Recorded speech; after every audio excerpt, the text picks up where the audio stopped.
Patuloy ang pagiging OA. So yung video na to mga people is pagbati to ng Happy New Year sa inyo. Ayan sa mga people out there, sa mga patuloy na sumusuporta, sa mga viewers natin dyan. Thank you so much kasi patuloy kayong nagiging parte ng aking journey bilang isang content creator. Again, lagi ko sinasabi sa inyo na sana kahit papano napapangiti, napapasaya kayo ng aking mga content sa kahit saang social media platform. Also, salamat sa mga nakatrabaho ko, no? Sa mga brand na nagtiwala sa akin ngayong 2024. Thank you so much po sa tiwala at suporta. Sa 2025, sa panibagong taon na darating, sana patuloy ko po kayong makatrabaho kasi again, I'll give my 100% best para sa kahit anong trabahong matatanggap ko this 2025. Thank you po!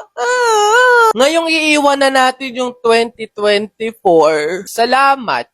Itong taon na to, madami nangyari, madaming pagsubok na nangyari sa atin, pero it's okay, andyan na yung mga problema na yan. Ang gagawin lang natin, paano natin na-actionan at paano natin sosolusyonan kasama si God. Isama na natin sa 2024 yung mga negative na nangyari, problema, pagsubok na pinagdaanan natin, na solusyonan natin yon in the past na yon. Ngayon 2025 kasi sasalubungin natin ng malakas, ng may pag-asa, na tuloy ang buhay at pangarap.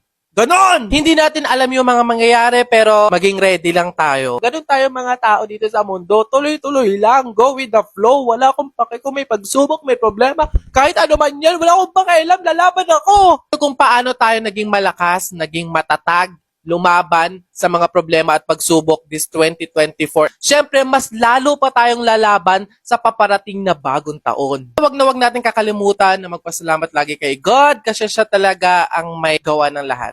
Siya yung patuloy na nag-iingat, nagmamahal sa atin, kaya sa kanya lang tayo lagi nakatingin. Thank you po. Again mga people, it's me, Ken Koy. Happy New Year everyone! Puto ka na! Ay. Imagine nyo, Milo tapos kape. Pag pinaghalo mo, anong lasa nun? Kinikilig ako!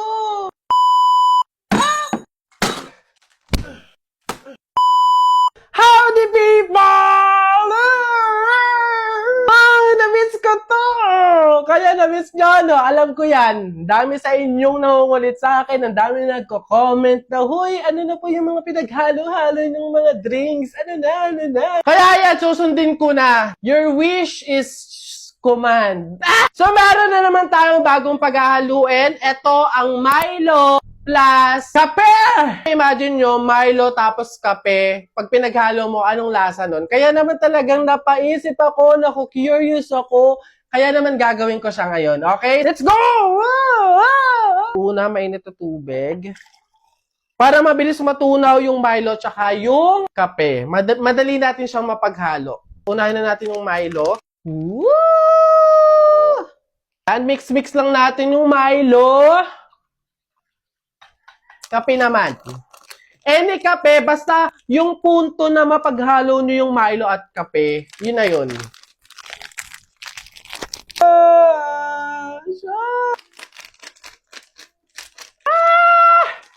Ayan yung itsura niya kapag may Milo tapos meron ng kape. Mix lang ulit natin. Lagyan na natin ng ice cube!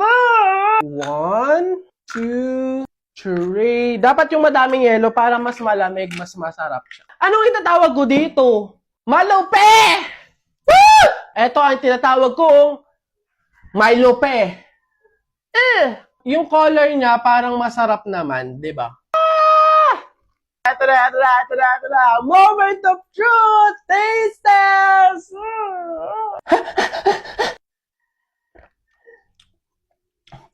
Hoy! Ang sarap!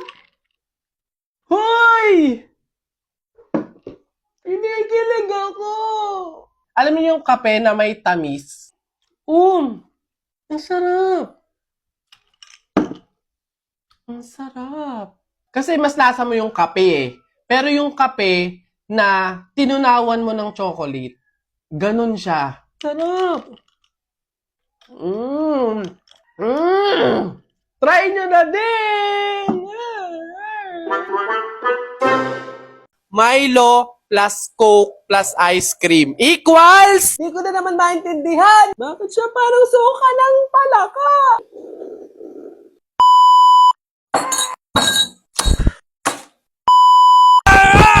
Howdy people! Alam ko na na-miss nyo to. Ramdam ko kayo. Alam ko yan. Na-miss ko din naman kayo. Another video ulit. Another pagtatry na naman ng mga nakita ko sa comment. Ngayon, madami ako nakita na Milo plus Coke plus ice cream equals... Parang Coke float lang naman yun. Pero syempre, iba pa rin kasi yung DIY. So, kaya itatry natin. Actually, natry ko na siya dating-dati pa. Pero ngayon, syempre, depende pa rin yung sa gagamitin. Depende sa ice cream. Tapos, first time ko na may Milong ilalagay. Nagulantang ako! Inuubo pa yan, pero talagang pinunteriya pa din ng ice cream at ang malamig. Meron tayo yung ating baso, yung Coke, tapos yung ating Milo, and yung ating ice cream. Hindi ako makabili mga people nung mga nasa cup na ganun kalalaki. So, mga ganito lang yung available. Ice cream din naman yan. So, unahin na natin mga people yung Milo. Ayan. Patunaw na yung ice cream! So, next yung ating ice cream. So, so dyan. Tapos, tsaka natin alisin sa stick. Alangan namang kainin mo yung stick. Ayan. Ay, buti na lang. Mas maganda pala pag tunaw. Mas madali mo siyang maaalis. So, ganito na yung itsura niya. Ayun, nasa ilalim yung Milo. Tapos, yung ice cream. So, tsaka natin ilalagay yung Coke. Para pala akong nasa science project net. Experiment. Wala na. Bansot. Parang supot. Feel sagana. Bakit siya parang suka ng palaka?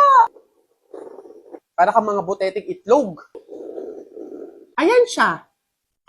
Hinalo ko siya ng konti para mag-mix yung Milo tsaka yung ice cream. Mukha naman siyang masarap.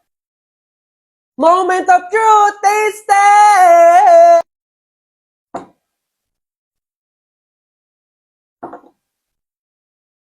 Hindi ko alam yung lasa niya. Di ko na naman maintindihan.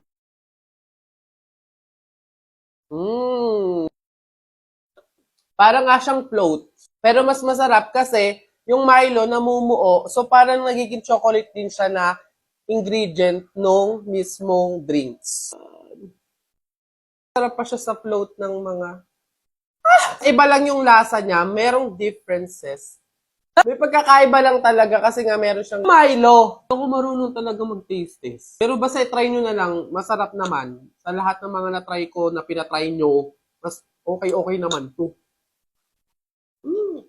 Try nyo na din!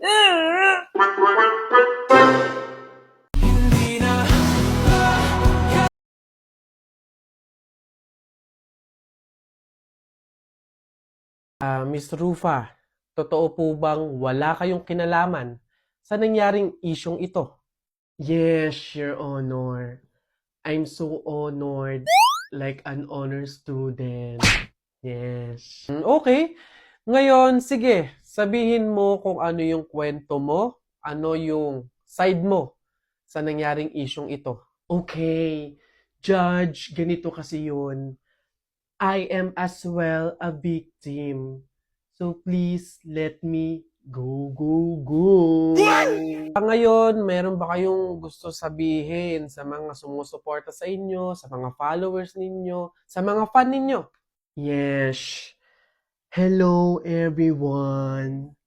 Magna cum laude po ako. Hindi po magna nakaw. Yes. So please, I need your help. Hooray! Yun lang po. Okay, alright. Salamat po sa inyong time, Miss Rufa. You may go. Ay, pwede na po kayong umalis. Strawberry and avocado ice cream. Mas masarap, promise! Pang Instagram, pang Facebook, pang patibay ng relasyon. Kaya saan ka pa? Dito ka na! Ice cream yummy, ice cream good!